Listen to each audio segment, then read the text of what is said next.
24 Season 2 is over and has been for some time, but we're just getting started as we take a look back at 24 Season 2 as we count down the weeks until 24 Live Another Day. And now here's a man who is in no danger of being attacked by a giant feline during this podcast. Here is my co-host, Josh Wigler. Josh, how are you? I'm great, Rob. I think we're going to need a hacksaw to get through this podcast. I think that's something we're going to need here. Now, of course, now this was your idea. You said, hey, 24 Live Another Day is coming. We need to go back. We have to go back. And we got to go back. We have to go back, and we have to look at one season of 24 a week. You've watched 24 episodes of the show to prepare for this podcast. You have dedication that is like Jack Bauer's, and you seem a little beaten up by 24 Season 2. 24 Season 2, well, look, I haven't rewatched 24 in a while. Back when the height of my fandom, when the show was on, I was watching 24, I was rewatching 24 a lot. I was showing it to friends, and I've seen Season 2 a lot, but it's been years since I've seen Season 2. So now, as some time has passed, my feelings on the season have changed a little bit. The stuff that's great, still very good. The stuff that's bad, not so good. So we'll be getting into all of that and more. And to make things a little easier, I brought a friend with us. So we're gonna have this guy. For those of you guys watching, for those of you guys listening to the audio feed of this, Josh has a Tony Almeida issued Cubs coffee mug. Yes, and not because I'm a Cubs fan, but because I'm a Tony Almeida fan. It feels like, listen, I can't grow a soul patch, so this is the best that I can do. Yeah. All right. Well, fantastic. So that's news. What we got. All right. So we have the chat room going here on postshowrecaps.com. Of course, we also have Twitter open. You can tweet us at PS Recaps anytime, even after you watch the episode.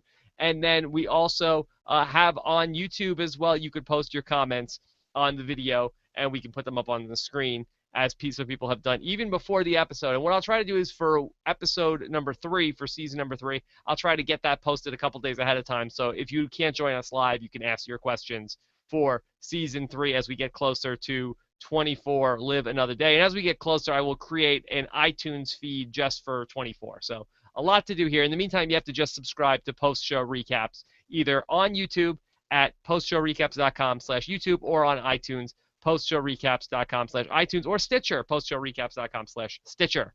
All right, Josh. Listen, it's like when CTU blows up. You know, we're still operational, but you know, it's a little patchwork, but we're gonna get through it. We're gonna be okay. Patchwork or soul patchwork? Soul patchwork. Okay, good. Definitely soul patchwork. All right, so we have a lot to do here in this episode. So, Josh, I'm going to let you just sort of set the stage here for 24 Season 2, and then we'll talk through all the different parts of it. Sure. Well, I think, we talked a lot last time when we were talking about Day 1 about kind of its place in history and how it was a really important show in that moment. It premiered shortly after 9/11. There was a lot of, it was a very zeitgeisty show. But Season 2 is the first season that is, created, that has started after 9/11 has happened. So this season feels a lot like a direct response to 9/11. There's a lot of dealings with tensions between, with Muslim Americans and how they're treated. Islamic fundamentalists are the villains this time around. Sometimes the show does a good job at dealing with that balance. Sometimes it's a little heavy-handed. But it was definitely, I think, it was at the time, it was preying on the worst fears. What is the nightmare scenario? We've seen 9/11. 9/11 was horrible. It was devastating. What is the nightmare scenario, and what is the really big leap that they can make? And it's hard to get bigger than a nuclear bomb. And so that is the focus of Season 2, is that there's a nuclear bomb on American soil. It's in Los Angeles. It's set to detonate at some point during the day.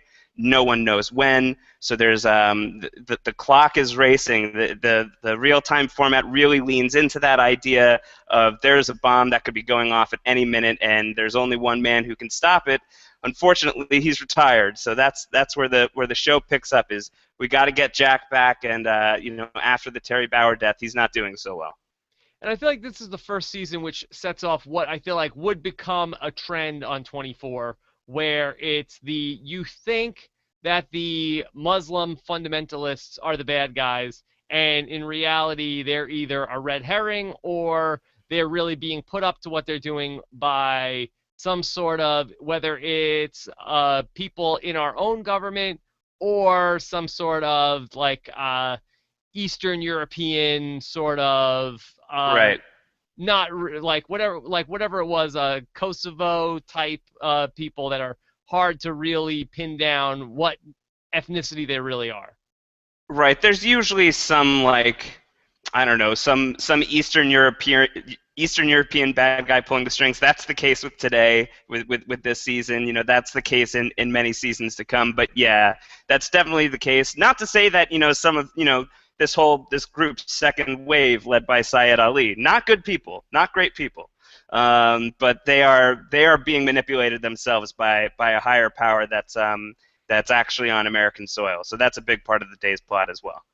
Okay, so tell us, where does this season pick up? Because Jack Bauer is sort of in a dark place. It also starts the sort of trope of every season of 24 of how do they get Jack back into the fold after every season he seemingly retires from CTU. Right. So this season, I believe it's about a year and a half later, after the events of day one. Jack is very depressed, lives alone. Kim Bauer, who we will get to, Kim Bauer is working as a live-in nanny with this family named the Mathesons, and Jack is he's out of business. He's living alone. He's got a big Grizzly Adams beard. All he wants to do is reconnect with his daughter. She really wants nothing to do with him, not because she blames him for what happened to her mother, but because she's not ready to face him, because every time she looks at him, she sees her mother. I thought you were going to say a terrible beard. Yeah, well, she sees that too. It's pretty gross. Thankfully, it only lasts the hour, and then it's gone. So how does Jack get back into the mix? He gets back into the mix because CTU learns of a plot to detonate this nuclear bomb on American soil in Los Angeles at some point during the day, and their connections are very, very slim. They've caught wind of the fact that it's a group called Second Wave that's based out of a country in the Middle East that never gets named. And what was the first wave? Did we miss the first wave, or wave was the first wave 9/11, and the second wave was like it's like the sequel? It's like it's like 9/11 Part 2, I guess. I don't know. Okay. Yeah, it's not great. Second Wave, no good. So there's this group, Second Wave, and their only connection to it is that there is a group of American self-proclaimed patriots who are really terrorists who really want to take things down, that Jack Bauer actually has a history with. He was undercover with these guys once upon a time. So Jack is the only person who they can send in to reestablish his cover with this group, and so they call Jack in. Jack is reluctant to do it at first because he knows that a nuke is going off, and all he wants to do is get Kim out of the city, get her to safety, and save his own ass. And then he has a change of heart. He sees a kid in the parking lot. He feels bad. He goes back into CTU and says, "All right, well, we're going to do this, and we're gonna start moving fast, and you guys are going to get my daughter out of town, and you're going to keep me posted on where she is, and I am going to stop this bomb for you." And that is how he gets back into the mix. How does Kim Bauer react to the news that she could be in danger today? Well, it takes a while. It takes a while for that news to get to her because Kim is busy with her own mess. As we briefly mentioned, she's a nanny with a family called the Mathesons. The father is a guy named Gary Matheson who is a bit of a pervert. It seems on first glance, and then you find out that it's worse than he's just a pervert. He's also super abusive to his wife and to his little girl, Megan, and Kim takes it upon herself to take Megan away from the abusive situation and is on the run from crazy psychopath Gary Matheson for the next 4 hours. And it's really great. It's really good TV. Yeah. It's really solid stuff. You know how Gary Matheson is a pervert? He hired Kim Bauer as his nanny. There are some hilarious scenes in the first episode of literally just that actor. I'm blanking on his name at the moment, but he's the guy from Revolution. And he is just staring her down and checking her out shamelessly. Shamelessly checking out Kim Bauer. And yeah, you can tell that is literally the only reason that he hired her. He even says at one point, Kim, you've got a hot bod. Just out of nowhere. That's just a conversation starter. Yeah, how does that, is that an icebreaker? Does it work? Yeah, I've never used it, but I might give it a shot. Sure, sure. Yeah, I don't know. Yeah, Okay, guilty as charged. exactly. All right. So then, where do we start off with President Palmer? Now, the Palmer era, the Palmer administration, has it been as good as we had hoped it would be? You get the sense that Palmer's doing well. He seems like he's in charge. He's in Oregon with his son on a fishing trip, and everything is fine until he hears that this nuclear plot is going on. So he gets summoned to his secret underground bunker in Oregon. You can because you have secret underground bunkers everywhere. I'm sure you know this. Sure. And he gets sucked into the plot there. But what he starts to realize is that there are forces within his own administration that are conspiring to take him down. There are people who the president has employed who do not want him to be president anymore, who want to see him fail. And it becomes increasingly apparent that these people might even have something to do with the nuclear bomb on American soil. And that kind of paranoia starts setting in and causes Palmer to make some dubious decisions. Now, refresh my memory. Why don't they want David Palmer to be president anymore? Do they want the vice president to take over? It's not that at first, I don't think. It starts with a guy named Roger Stanton, who's played by Harris Yulin, who's the judge from Ghostbusters 2, which is one of my favorite movies of all time. And he is the director of Ghostbusters 2 is one of your favorite movies of all time? I love Ghostbusters 2. We could do another podcast on this. Janosch and Yago? Janosch is on 24. Yes, he does show up later. We'll get to him in a couple of weeks. So anyway, let's not go there. We could talk for an hour about that. But fine, so I will only refer to him as Janosch when we get to that's that fine. season. I don't think that I'm going to be able to do anything else either. So this guy Roger Stanton, he's the director of NSA, and he thinks that Palmer's security policies are weak, and he wants to expose that a nuclear bomb could get on American soil under the Palmer administration. He wants to make that clear and make Palmer look weak, and ruin his presidency that way. And to that end, he employs a special ops group called Coral Snake, which is a group of covert operatives that once tried to recruit Jack Bauer. He said no, and these guys become kind of like a parallel group of villains to Second Wave for the first part of the day. They are tracking the bomb. They have their eyes on the nuclear bomb, and they want to be the guys who disarm it so that Palmer, they don't want the bomb to go off, but they want the bomb to almost go off so that Palmer looks like a weakling. But Second Wave gets thwarted, and it's once again up to Jack Bauer to save the day. Reality Ralph has a question in the chat room. Wants to know, Rob and Josh, last week you said that 24's depiction of a black president in some small way influenced public opinion and had real-life consequences for Obama in 2008. Does or did the show's depiction of torture also have real-life consequences? I think it did. I do think that 24 weighed heavily on the torture debate that we've had in this country over the last 10 or 12 years or so. Oh, sure. I mean, I can't think of an example in pop culture that speaks to that better than 24. Especially, this season is really where it kicks up. Torture becomes a hallmark of the show from this point forward. There's a little bit of it in season 1, not a lot, but this season, Jack at one point gets his hands on Syed Ali, who's the head of Second Wave, and he's pulling his teeth, he's breaking his fingers, he's doing all of this stuff all in service of finding the nuclear bomb. And, as the audience, you kind of, you're on this visceral ride, and you feel, get him, Jack, we got to get the bomb, we got to stop the bomb. But, when you take a step back and you realize what he's doing, it's really heavy stuff. And, there were articles in the New York Times about this. It was very much a conversation starter was how torture was featured on 24 and the implications that it might mean for the real world. The question is, how accurate is the depiction of torture on 24 compared to real life? Because on 24, torture is a very effective technique. And Yeah. basically, within 5 or 10 minutes of being tortured, almost every person that Jack Bauer tortures ultimately gives up what they need to give him, for the most part. Of course, there are Yeah, obvious exceptions. it usually doesn't take more than an hour or an episode. That's like the max that it'll take. So this is a very effective club in Jack Bauer's bag, the old all the torture techniques that he has. Now they say though in real life torture is not actually that effective, and people just make up anything to stop the torture.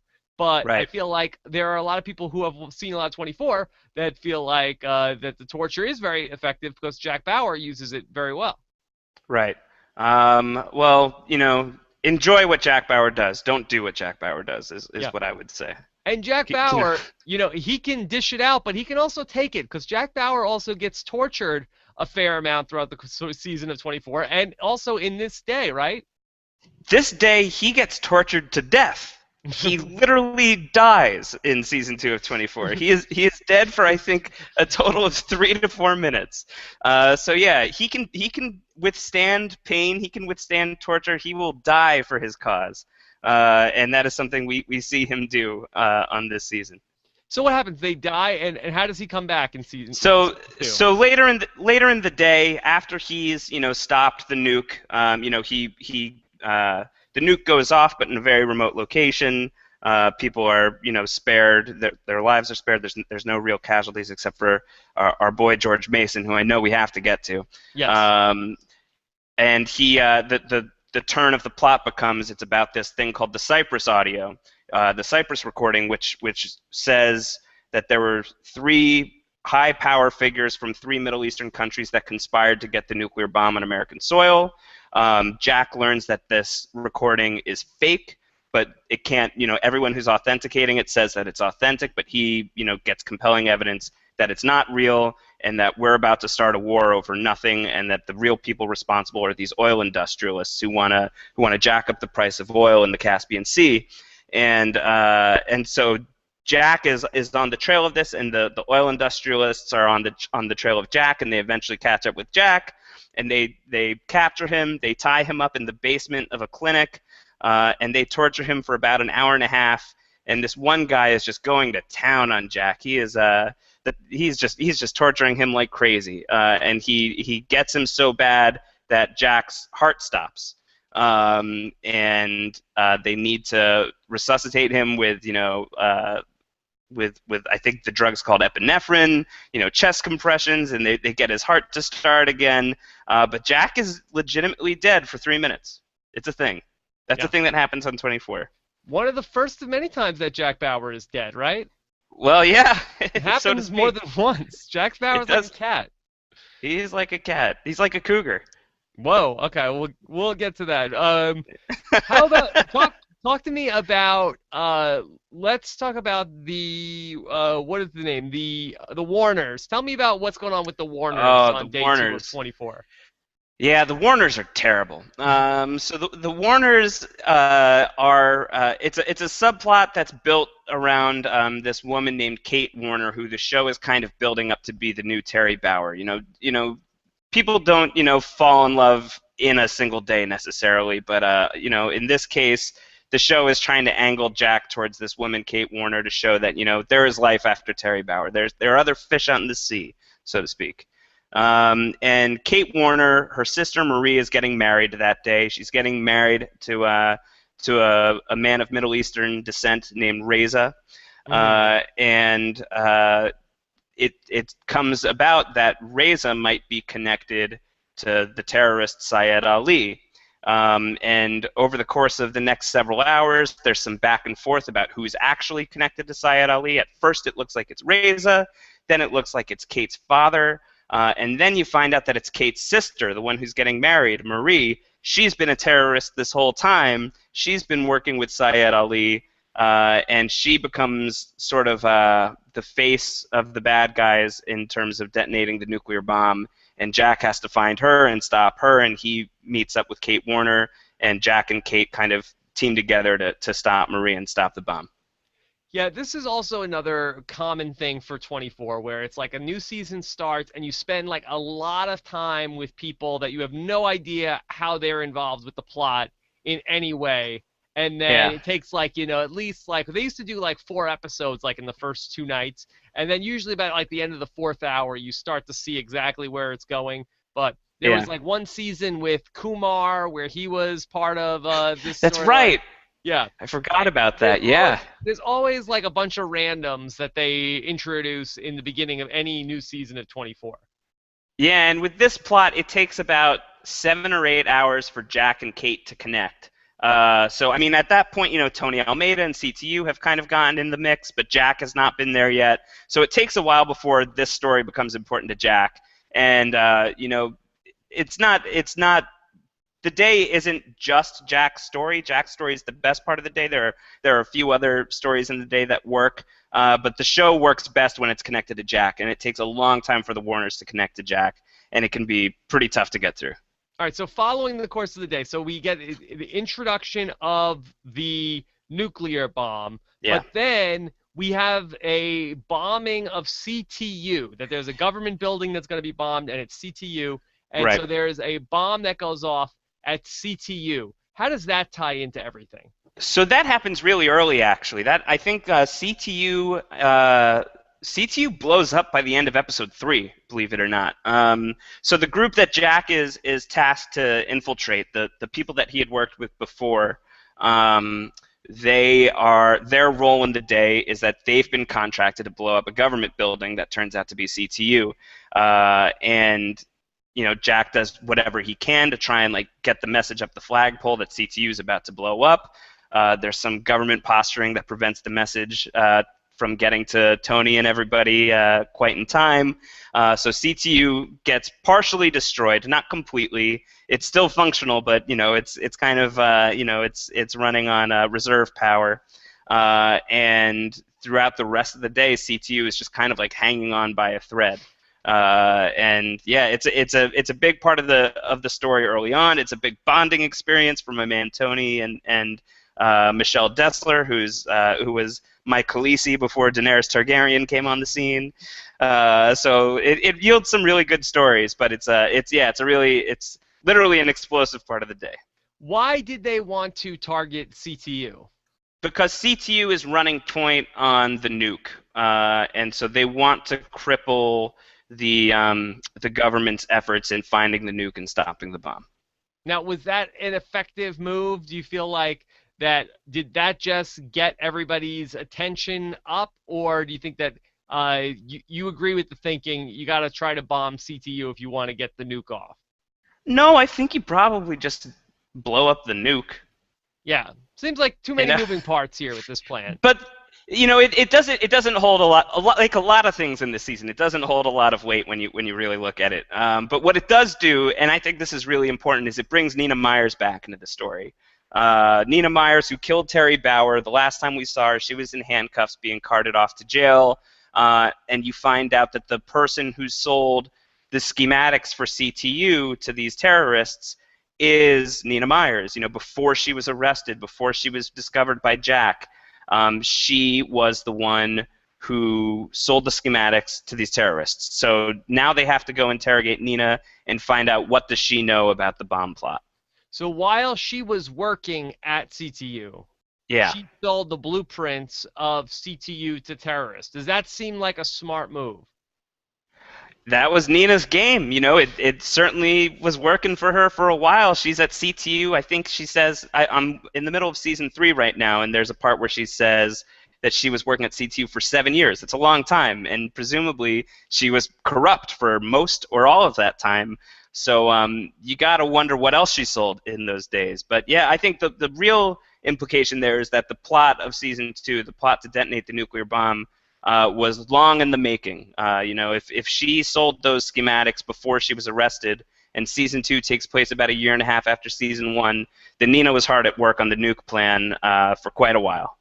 But There's one point in the episode, and I don't want to jump too far ahead, but Jack Bauer is interrogating Nina Myers, Hmm. and he says to her like, "You don't care about anything. You just care for whoever's the highest bidder." And Right. he sort of has like, and if we're to believe that, what was Nina Myers ultimately going to do with all the money she's making from selling all this stuff to all these different terrorist groups? If she doesn't really have a cause, then what is she ultimately planning to do? How much money does she need? I think that you learn from. Actually, it's funny.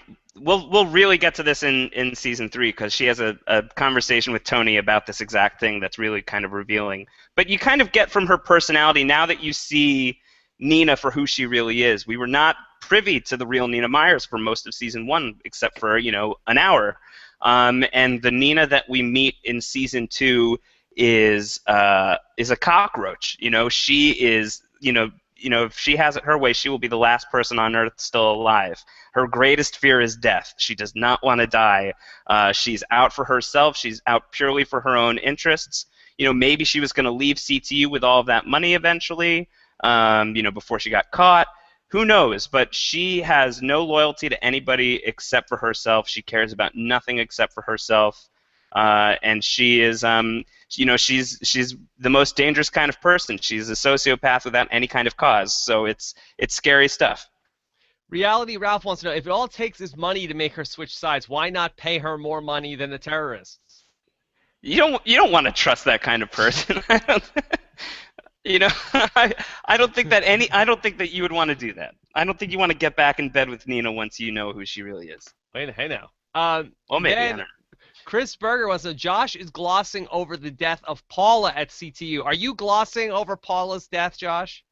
I don't think Paula, and I'm sorry because obviously we're talking about a Paula fan here. I don't think Paula matters too much to the grand scheme of things, but we can stop down and talk about it real I quick. don't think we have time. Give us 10 seconds on Paula. 10 seconds on Paula is she's from Roseanne, and she's a nerd, and she's kind of like the pre-Chloe Chloe, and she is a computer tech who's socially awkward, and she's really good at her job, but she gets damaged in the bomb, and she gives them some access codes to save a lot of their data, and she does that, and then she dies. Yeah.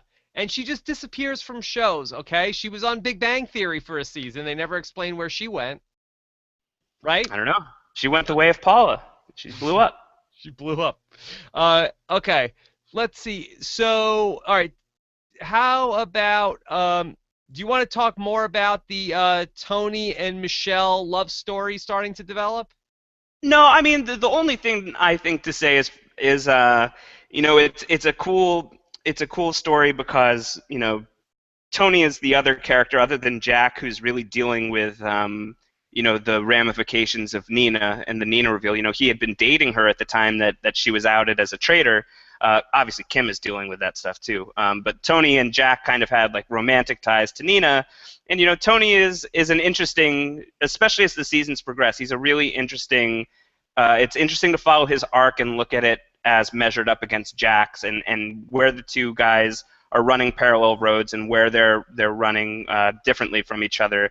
And Michelle is an interesting point on that path because he's able to trust again, he's able to find love again, and it's a really nice story that I quite liked. It provided some heat and some romance, and there's some hot steamy hallway making out that's going to go on later in the season, and it's good stuff. And Michelle's just a great character too. I think that if 24 has a lot of weak points, let me just say that. But one of its weaker points, I think, is its female characters sometimes. Doesn't necessarily have the strongest female characters, and Michelle is a great character, really tough. She gets to kick a lot of ass in season 3. She gets to show why she's a higher up in season 4. And season 2 is her introduction, and she's got the best curls on television as far as I'm concerned. So, big thumbs up for Tony and Michelle. Big fan of those characters, but beyond that, I don't think we need to say too much. All right, so let's just go back chronologically now. So, okay, so we have the bomb that is in play. Then there Yeah. was the bombing of CTU. Then Nina Myers gets involved, and then we're going to transport Nina Myers. Where is it? Where are they taking Nina Myers when they have the episode on the airplane? So they're taking her to Visalia. You know California better than I do, so I don't know where Visalia Is is. that a made-up place? Maybe it's a made-up place. I don't know. It requires a plane ride to get there fast from Los Angeles. Let me look it up. Uh, yeah. So they're going to Visalia. She is going to introduce, or she's going to reach out to her contact that was working on the nuclear bomb plot, and hopefully get a further lead out of him. And they're able to do that. That she meets up with this guy. I forget his name. He gives her the address of Syed Ali's safe house. She refuses to give it to Jack. She kills the guy and holds on to the information and says, I'm not gonna give you this information unless you grant me immunity and all of this stuff. So she's granted immunity. But before that, their plane crashes and they're ambushed by Coral Snake. And Nina holds Jack at gunpoint and threatens to kill him. And then Jack outsmarts her, and she gets shot by a sniper, and she's carted back off to prison to be seen another day. That's the end of Nina's story in day 2. Visalia is a real place. Visalia is a city situated in the agricultural San Joaquin Valley of California, 230 miles southeast of San Francisco, 100 miles north of Los Angeles. Okay? So it's a quick trip. Quick trip. Okay. Plane makes it easier. All right. So, all right. There's everything going on with Nina Myers. Let's go. Let's circle back to George Mason. Now, Yeah, I feel like this is a good connector because I think I told you this before the show, but did you know that George Mason and Nina Myers in real life are married? No, I did not know that. How's that for trivia? There you go. Yeah, so you can fanfic however you'd like, So guys. Nina Myers really did get around CTU. She slept around. She really did. Yeah. Okay. Says a Yeah. little bit about her character. It does. It does. Okay. All right. So Uh, now what happens to George Mason now that I watched there's a great series of videos of basically all of 24 in 1 hour. Somebody's done a mashup, and so in Okay. my review of 24 day 2, I was reminded that so George Mason gets exposed to radiation in an explosion, correct? What explodes Yeah, it's actually that makes it's him be radioactive? so it's pretty great. So we know George Mason from day one. You know, he's kind of he's very much into the political game. He wants to get higher up on the food chain. You know, he's not necessarily always on Jack's side. And when day 1 starts, he's the director of CTU. You know, at the end of day 1, Palmer had promised him a position in Washington. That hasn't come through yet. So Mason is very bitter. He doesn't like being director of CTU, but there he is. And then the plot about the nuke comes to light. And rather than sticking around waiting to be obliterated by a nuclear blast, George Mason decides to get the hell out of Dodge. So he's driving away. It's very clear that he's just running away like a coward. You know, Tony calls him out on it. George shuts him down. But it's exactly what he's doing. He's trying to get out of there. And while he's out of there, they find out that there's a lead. There's a warehouse near George's position that might have something to do with the bomb. And so George's like, fine, I'll check it out. And so they go to the warehouse. George goes to the warehouse, and it's where the nuclear bomb had been being stored. And there's a firefight, and some, the glass that's containing a lot of the radiation gets hit, and the radiation exposes George. And George learns that he has he has a day to live, a week at most. And from that moment forward, the very selfish, cowardly George Mason kind of he transforms and becomes like, the most lovable like grandpa on 24 of all time. It's great. It's a wonderful story arc. I like George Mason because he's cranky, and I feel He's like really cranky. I like all cranky characters on television. Yeah, he's a cranky guy, but this season sort of, he never loses that edge. That edge is always part of him, but he starts to get really reflective about his life. He has this son that he never really connected with. He's been he hasn't seen him for 2 years. He makes sure to reunite with his kid and give him a small fortune of money and sends him out of Los Angeles to protect him. He gives some really great life advice to Michelle and to Tony and to all of his CTU employees. And then, most importantly, he, I don't think when season 1 was going on, anyone would say George Mason's going to die like a hero, but he dies like a real hero. He's one of the most heroic characters on 24. He's the one who basically stops the bomb from killing everybody. Yeah. Now let's circle back. Let's come back to George Mason flying the plane.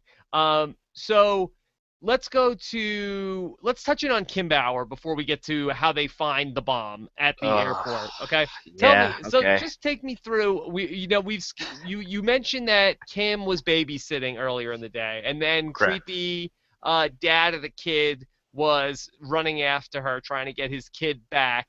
So Right. what else is going on for Kim Bauer during this day until we get to the midpoint? Okay, so she is on the run with Megan Matheson. Megan and Kim go to CTU to get protection from Jack. Jack is out on the field. They happen to show up at CTU right as the bomb of CTU is going off. Damn it! It's really bad timing. And then Megan suffers a concussion and needs to go to the hospital. So they go to the hospital. Gary shows up at the hospital. Kim calls her boyfriend. Kim and her boyfriend Miguel save Megan from the hospital, save her from Gary because Gary's trying to take Megan out of there and leave the country. So they save Megan. They Wait, knock Gary. Dad is trying to leave the country? Dad is trying to leave the country with Megan, and you're not really sure why at this point. At this Okay. point, he's just an abusive dickhead, and he's obviously a jerk. But why does he have to leave the country? He needs to leave quickly. So he has Megan.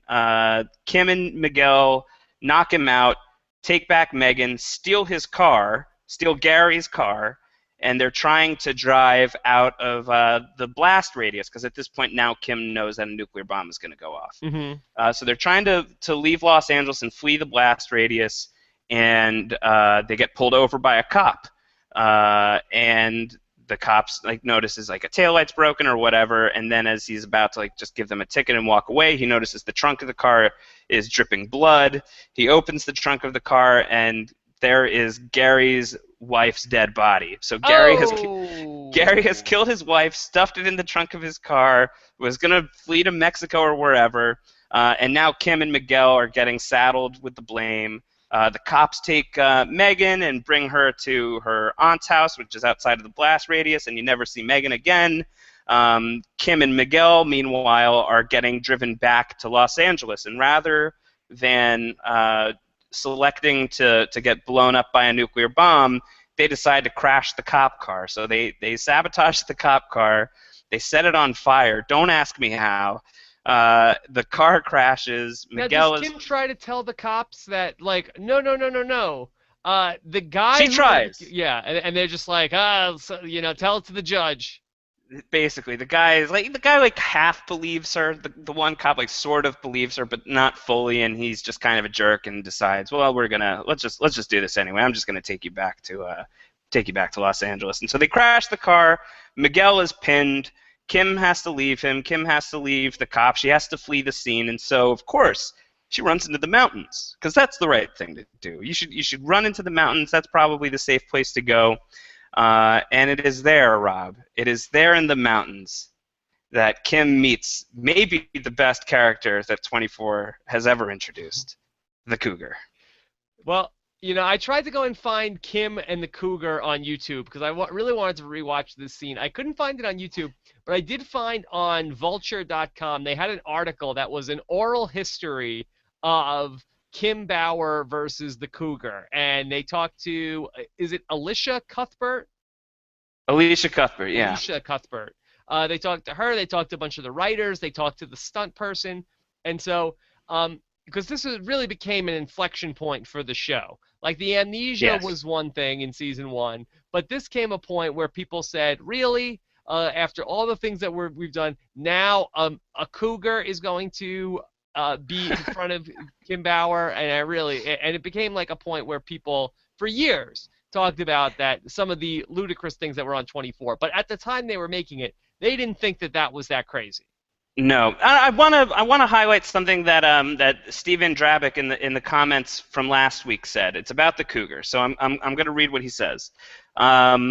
Regarding Kim and the Cougar for season 2, I feel like it's been overblown by people over the years. People cite it as one of the worst subplots of the show, and yet, if I remember correctly, she just sees a cougar standing on a rock and they stare each other down for a few seconds, and then it disappears. It barely even qualifies as a scene, let alone a subplot, so I find it odd people regularly cite it alongside the amnesia. And rewatching it, that's true. It's barely there. The cougar is barely there. It is by far and away not the dumbest thing that happens in Kim's storyline on day 2 of 24. But I think what it represented was it really was just a moment of really, really a cougar. This is a thing that we're gonna do, and I think that it was just like a visual representation of people's frustration with 24 veering too far away from the stuff that mattered. You know, the Kim story, the entire day, none of it matters to the plot of season 2, and I think that's where the frustration comes in. But more than anything, it's just funny. You know, it's a flash in the pan moment, but it's definitely it's one of the big talking points of season 2 is there's a goddamn cougar and what is it doing there? Yeah, it became a larger than the show moment, a la a jump the shark type moment for 24. It Yeah. basically is like Kim Bauer and the Cougar is basically synonymous with Fonzie jumping the shark. Yeah. Someone else said on here. Let me see if I can find it. That they were trying to watch the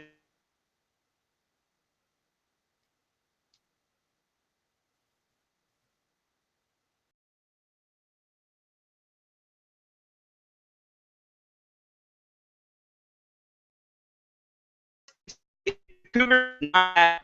It's just it comes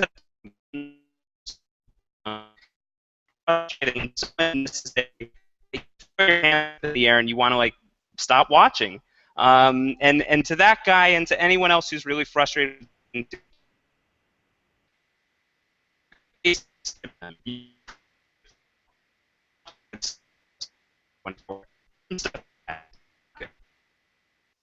Hey Josh, are you still there? We're having some connection issues. We didn't get most of that last piece that you were saying just then.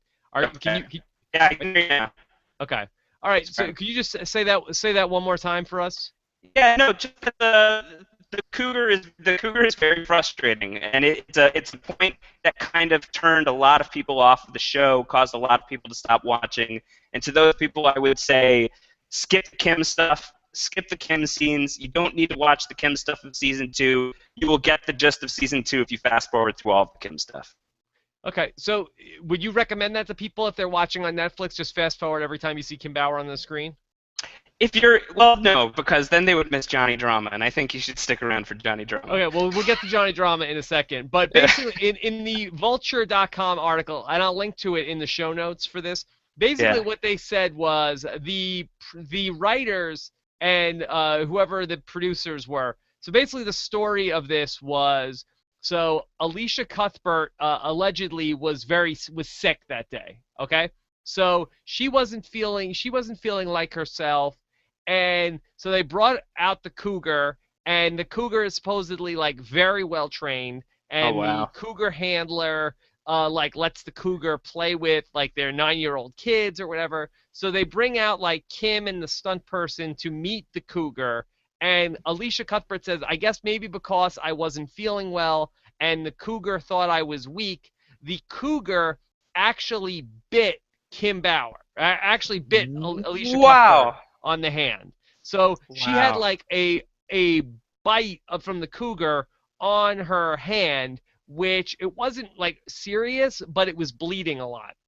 Oh And my so God. what they did was they ended up having to take Alicia Cuthbert to the hospital. And so most of that scene ends up being shot with the stunt double. So there really ends up being like a shot of Kim Bauer from the back, then Yep. the cougar, Kim Bauer from behind, and they're really never even in the frame together. And so what the writers felt like, well, it would have been better had we been able to do what we wanted to do but because of, we had to shoot it mostly with the stunt double, it wasn't. It turned out worse than we would have wanted it to be. Wow. Well, you know what? It was a bad idea to begin with. Yeah, yeah. All right, but so And then, and for the record, do not let cougars play with your 9-year-olds. well, that's what they did. It's a bad So choice. Kim Bauer gets saved by the cougar by none other than Johnny Drama. How about that, right? by by Johnny Drama. And I have to say, I was always disappointed that Entourage never leaned into that and had Johnny Drama make a line like, "Yeah, like the time I was on 24." You know, I always thought that was disappointing that Johnny Drama never remembered the time he was on 24. Yeah, But that would have been good. And then so then everything is good now that Kim is saved by Johnny Drama, right? He's a nice guy. yeah, he's totally not weird. He's totally not creepy. He definitely doesn't have an underground bunker in his cabin in the woods where he keeps Kim locked up for the next 2 hours and convinces her that the nuclear bomb went off in Los Angeles when it totally did not. None of that happens. That's not what happens to her at all. Yeah, That's exactly what happens. I mean, here's where I think the anger comes from with the Kim Bauer stuff. It's sort of like in season one, the we're gonna kidnap Kim Bauer because she's Jack Bauer's daughter was tied into the overarching plot. That was part of like we want to hurt Jack Bauer, so we're gonna kidnap his daughter. And everything Yes, bad that happens to Kim Bauer in season one, for the most part, is somehow directly tied to the plot. for the most Whereas part, yeah. in season two, she just has a series, much like Lemony Snicket, a series of unfortunate events Yeah. befall Kim Bauer on day 2 of 24.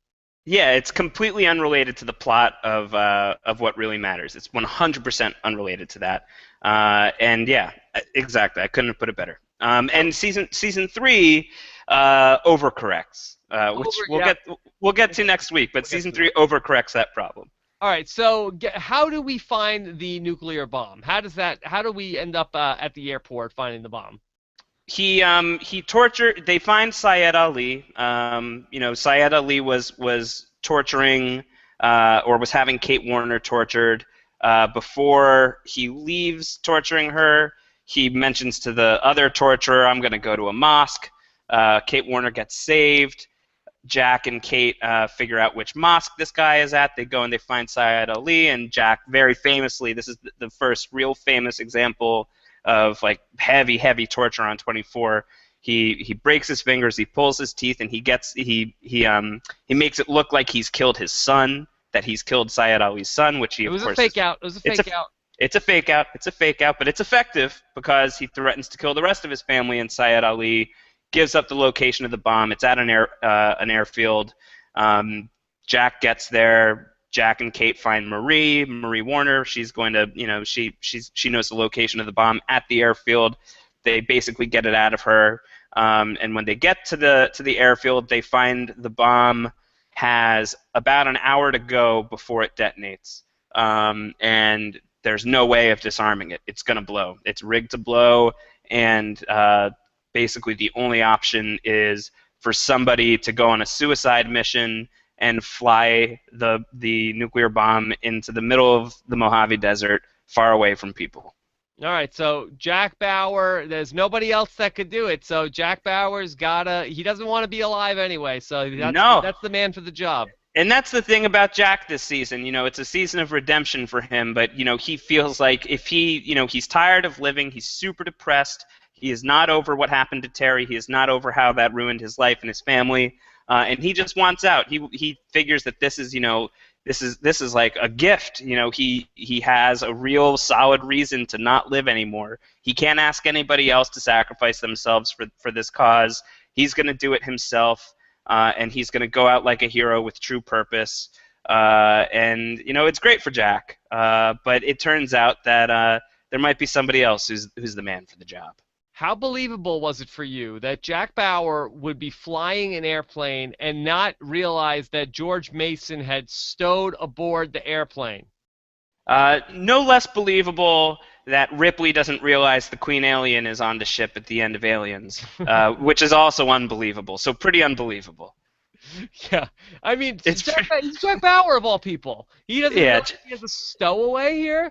And on top of it, like George is on his last legs. He's, covered in boils, and he's sweaty, and he's oily and bloody and radiated and coughing and not feeling well. And so what's George doing in the back of the plane the whole time? Just like holding in his cough. I mean, you would think that he would make some noise. Yeah. Does George Mason approach Jack Bauer with this plan beforehand? Yes, he shows up at the airfield.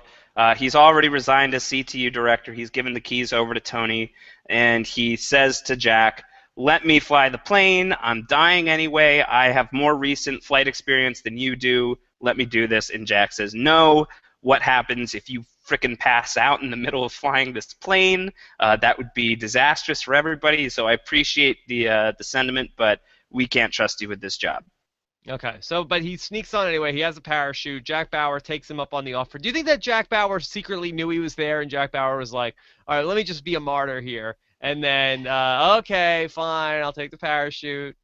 No, Jack looks genuinely surprised when he sees George on there.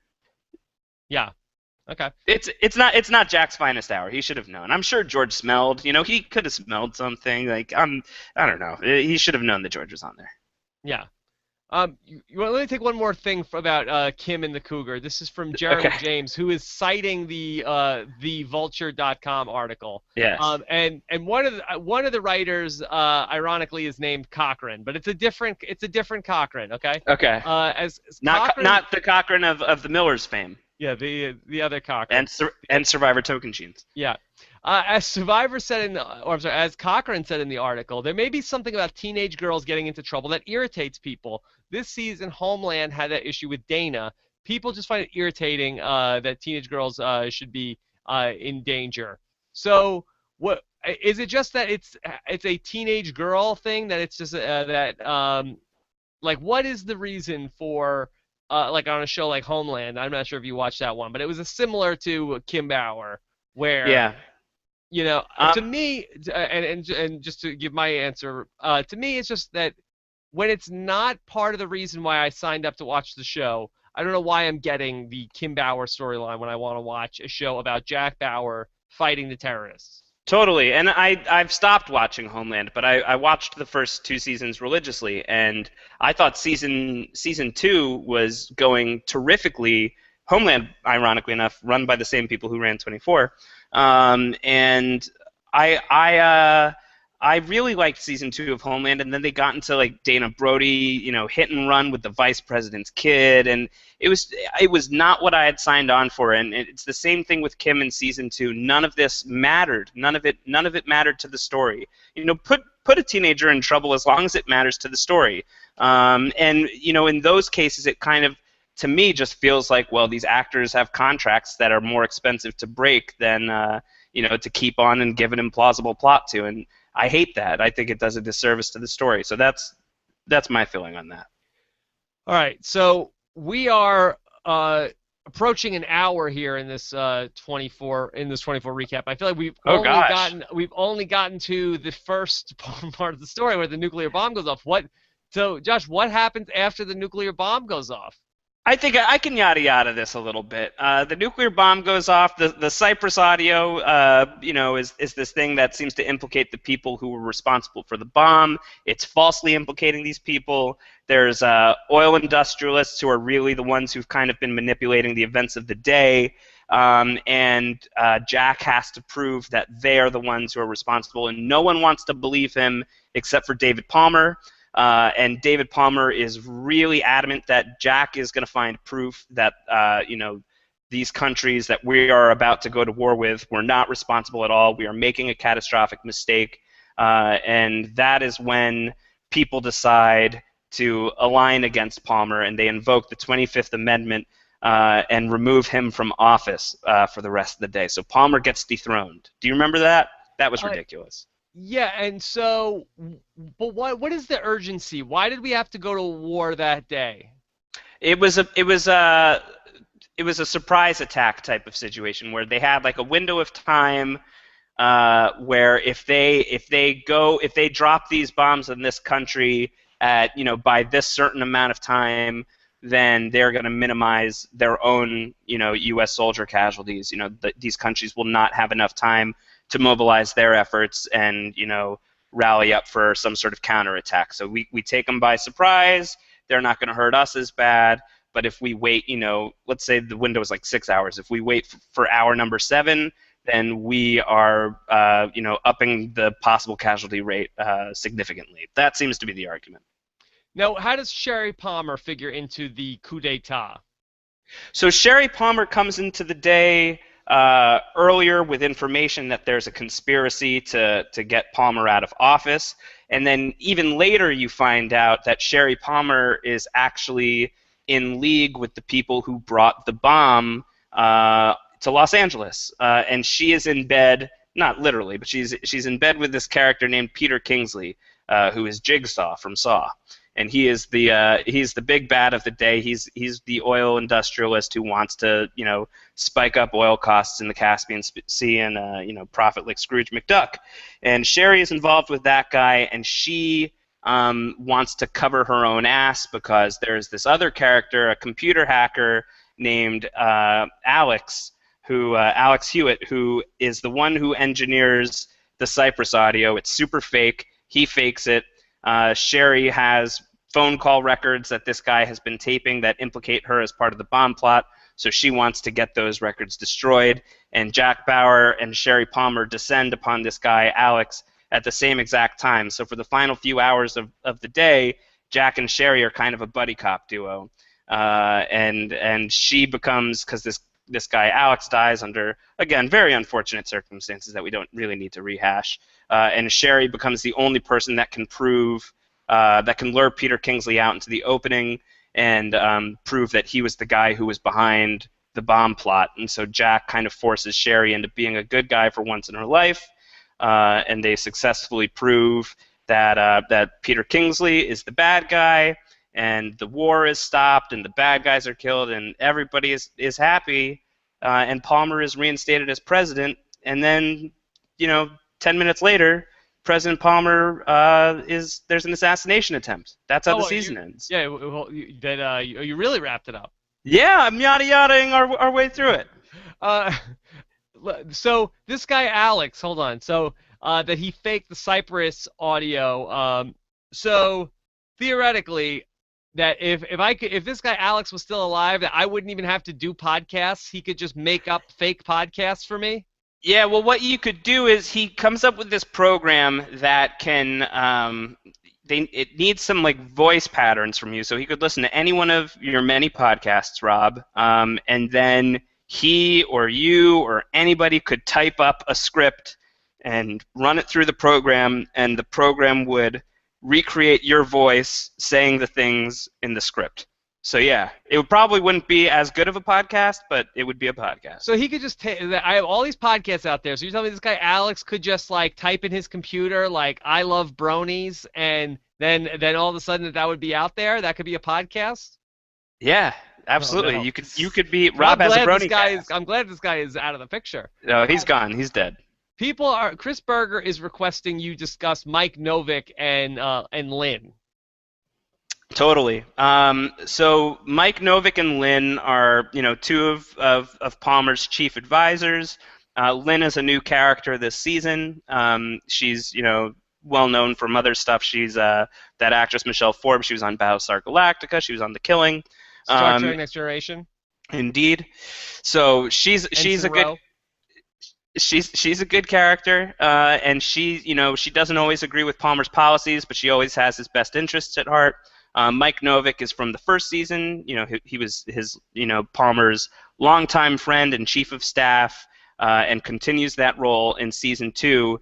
But for whatever reason, Mike decides that Palmer is making an enormous mistake by trusting Jack, by giving him this time to find the Cypress audio and holding off the surprise attack on these 3 countries.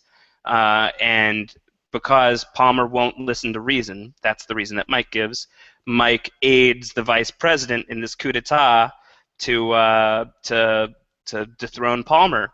And it's an epic betrayal. It's a terrible decision. He at one point even locks Lynn in a broom closet because Lynn finds out about the conspiracy and is not going to take part in it, and Mike really wants the 25th Amendment vote to go through, so he locks Lynn up. Lynn escapes, wrestles with a security guard, and falls down a set of stairs and, breaks her back or something, and the last we see of her, she's basically dead. Not quite, but she seems like she's brain dead, and I think you never see her again on the show, so you can kind of assume that maybe she didn't Oh no. she didn't survive the fall. She shows up on Lost too, True Blood. She goes on to do a lot of other stuff. Oh yeah, no, she's fine. Career-wise, she's great. It's the best thing that ever happened to her. And so Mike, it's a bad day for Mike Novick, and he is responsible for some bad stuff. He's not great, but he seems, he still cares about David. He thinks that he's doing the best thing for Palmer. I don't really see how that makes sense. And then at the end of the day, when the situation is resolved, everybody involved in the coup wants to resign. Palmer refuses their resignations. He says, listen, I understand where you were coming from. It was a huge mistake. You'll never do it again, but we have to work together. We have to rebuild our nation, and you guys keep your jobs. Except for you, Mike. You're fired. Oh, it's like in The Apprentice. Yeah, so he fires Mike. Mike loses The Apprentice. Yeah, you're fired. You're fired. Mike, you're a classy guy. I like everything you've done, but I can't look past this. All right, so this is what I want to do at the end of every one of these. I know that it's such a moving target that we have in each episode, but let's just take it through, and as quickly as possible, could we sum up? And let me try to put this together, and you correct me where I'm wrong, okay? Sure. Yeah. So, guys who run the oil companies, okay? They came up with a plan to make oil cost even more money, because people in the oil business, it's very hard for them to, make ends meet. So they got to come up with some plans here to try to make more money, because the oil business, tough business. They make no money. Tough business. Hard business to make money in. So in order to drum up business for the oil companies, so they came up with this plan where they were going to get the United States of America to go to war with 3 different Middle Eastern countries at the same time, correct? Uh-huh, yeah. So, and in order to do this, we needed to get in bed with a terrorist group, and maybe some, and also Nina Myers also? Or the terrorist group already knew Nina Myers? Nina's like a low level, she's like, she's a go-between. She doesn't really matter that much to this. I feel like this would be very funny on a whiteboard also. Yeah. So this would be good on a whiteboard. So let's get a whiteboard. So what we need to do is then find a terrorist group to be able to get a nuclear bomb onto U.S. soil. Now, do we want the bomb to go off? Now, I believe that the terrorist group independently was going to do this, and the decision basically is, well, let's just not do anything about it. Let's let it go off. But the oil company found out that the terrorists were gonna blow up the nuclear bomb, and we're like, well, how do we make money off this? Yeah, they were privy to that, and so they engineer the Cyprus recording. Okay, so they're just basically trying to scapegoat these guys. So Second Wave was going to do the bomb anyway, and the oil company's just like, how do we profit from this? Yes, and the NSA wanted to expose Palmer's weaknesses, so that's a third thing that's independent from all of this. And so does the Second Wave, do they care that basically the oil company is going to, like, doesn't Second Wave have their own agenda? They don't know about it. Second Wave is completely unaware of this story. Okay. It just seems kind of like that if Second Wave was going to detonate this nuclear weapon, it seems like it's almost like if Al-Qaeda, after 9/11, some other group came forward and said, actually, what this was all, well, I guess it depends on what how you read the events of history, but it would, it's I guess there is some precedent for other people getting blamed for something that Al-Qaeda did. Yeah, they're completely unaware of this other conspiracy that's going on. There's a lot of hats in the air. Yeah. All right. Well, you know what? On hindsight, this did not go the way that's not as far fetched as it sounds now. It actually, if not for Johnny Drama. Yeah. There's some precedence for this. Okay. Yeah. All Yeah. right, so then David Palmer, he ends up. What happens here? That he gets like acid on his hand? What? Yeah. So there's another terrorist who's like the real bad boss of the day, who we only know as Max. He's the driving force behind Peter Kingsley, and he once Peter Kingsley fails and he's exposed, and America knows that, or the government knows that the recording was forged. He institutes Plan B, and Plan B is to hire Mandy. If you remember Mandy, she's the assassin from the first 3 episodes of the first season of 24 that Yes. that blows up the plane and gets the fake ID for the photographer who's secretly an assassin. She shows up with this like weird plastic virus agent on her hand. And during a press conference that Palmer gives at the end of the day to basically be like, awesome job, America. We did it. We're gonna keep doing it. Things are great. This is awesome.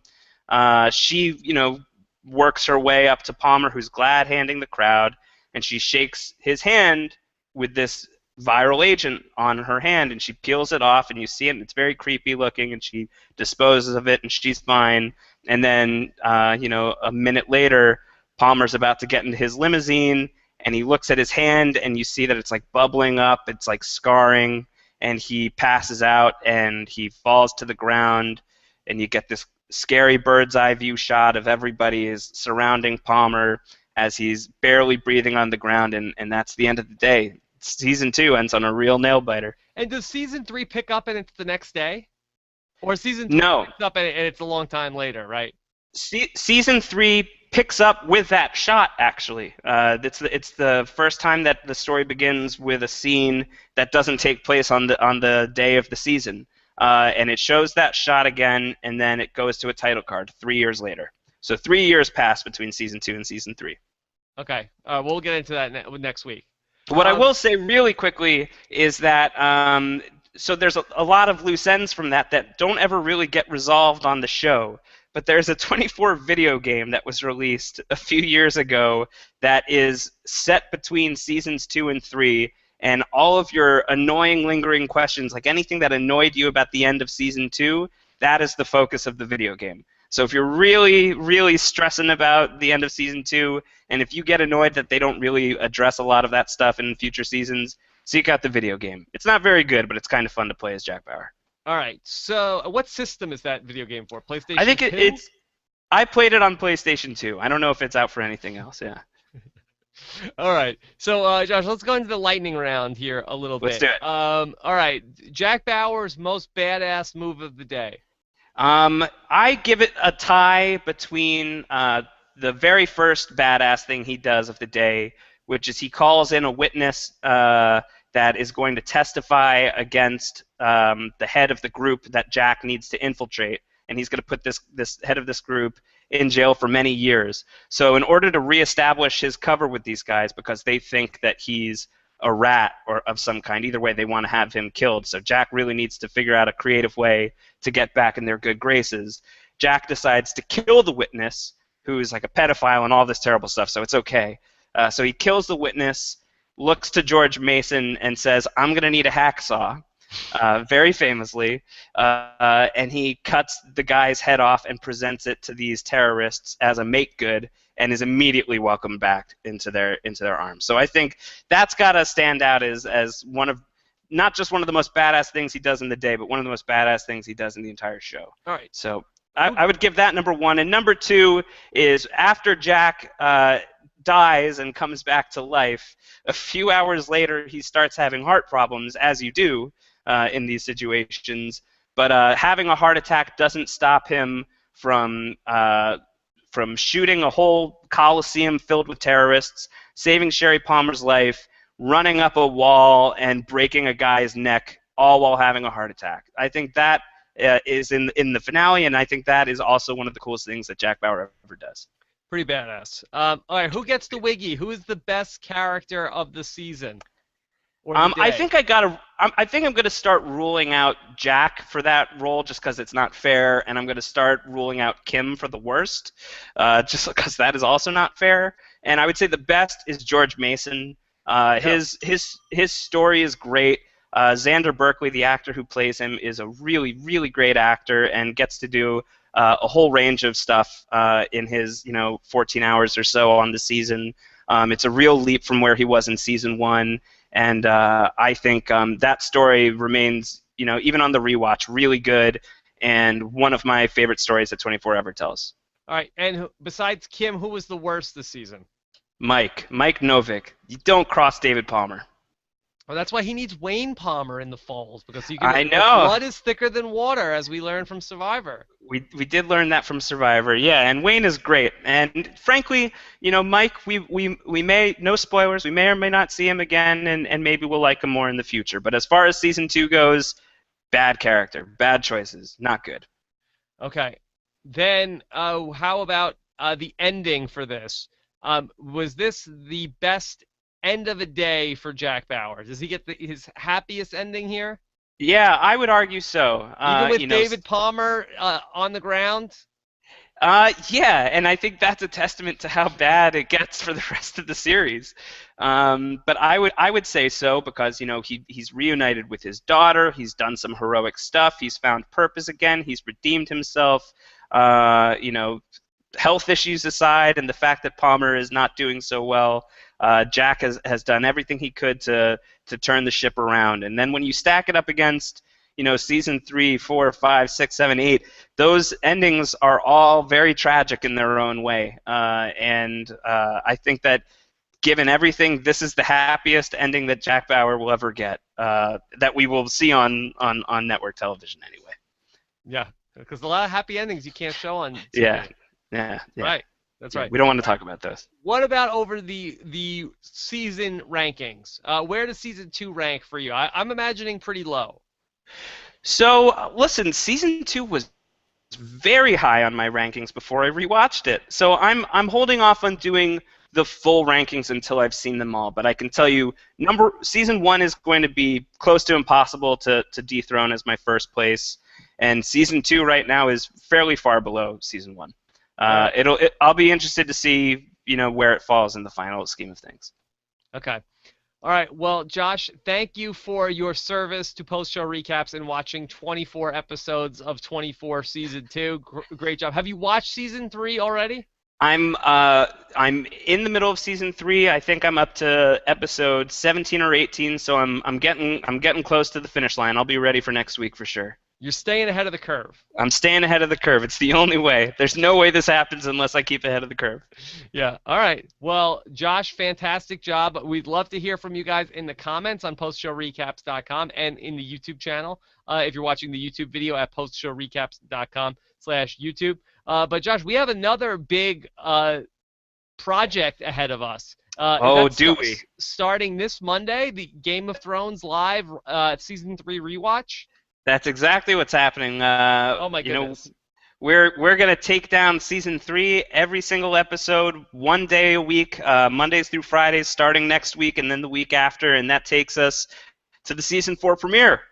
Now, we should probably do this offline, but is there a time? Is it around this time of day? Maybe at 3 p.m. Eastern? Does that sound like a? Yeah, I think that's gonna be great. I think that'll work perfectly. Let's put that in pencil. I'll get out a pencil here. Yeah. We'll put that in pencil. Not a pen, pencil. 3 I think p.m. that should, ET. That should be fine for me. Okay. All right, so look for that. 10 weekdays in a row. We're not going to mess with a Saturday and Sunday. Listen, I need to have my weekends, Rob. You can't have the weekends. Yeah. Except for Walking Dead. You can have them Sunday nights. Yeah, and then we'll get into season 4 of Game of Thrones starting. Game of Thrones live starting at 10:15 p.m. Eastern. Starting on what's the day that kicks off? April 6th. April 6th. There you go. All right. So, Josh, thank you so much, and we'll talk to you again soon, buddy. Bye. All right, take care.